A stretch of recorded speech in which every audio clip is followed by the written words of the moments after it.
இவ்வளோ தக்காளியும் நம்ம வீட்டில் தாங்க காய்ச்சது. இப்போ தான் பறித்தேன். இதுக்கு அடியில் கொஞ்சம் பச்சை மிளகாயும் இருக்குது.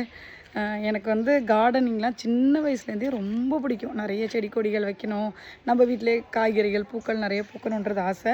அதுக்கு தகுந்த மாதிரியே நம்ம அறுபடை குடில் வீட்டில் அறுபடை கார்டன் சூப்பராக அமைஞ்சுது. நல்லா இடத்தோட கூடிய வீடு. அதில் முடிஞ்ச அளவுக்கு என்னென்னலாம் பண்ண முடியுமோ வச்சுருக்கேன். ஆனால் அந்த தக்காளி, பச்சை மிளகா, கத்திரிக்காயெலாம் நான் விதை போடவே இல்லை. இந்த வீடு குடி போன அன்னைக்கு சமைச்சாங்கல்ல, அப்போது வந்து அந்த விதை விழுந்து முளைச்சது தான். இதுக்கு தண்ணியும் நான் ஊற்றலை. ஏன்னா ரீசெண்டாக ரொம்ப வெளில போயிட்டேன்னா அந்த ஜாமான் கழுவுற தண்ணி தான் போகுது, அவ்வளோதான். அதில் காய்ச்சது தான். இங்கே பாருங்கள், இது வரைக்குமே ஒரு 15-20 கிலோ கிட்ட காய்ச்சிருக்கோம். இன்றைக்கி பறித்த உடனே உங்ககிட்ட கண்டிப்பாக அதை ஷேர் பண்ணிக்கணுன்னு தான். குண்டு மிளகா, மோர் மிளகாக்கு போடுவாங்கள்ல, அந்த குண்டு மிளகா, நீட்டு மிளகா உள்ளே இருக்குது. நீட்டு மிளகா, அதுக்கப்புறம் பார்த்திங்கன்னா சங்குப்பூ, செம்பருத்திப்பூ, ரோஜாப்பூ, இந்த மாதிரி எல்லாமே காய்ச்சிருக்கு நம்ம வீட்டில்.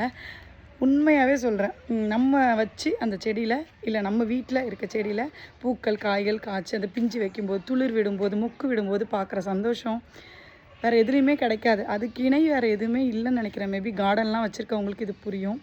So happy gardening.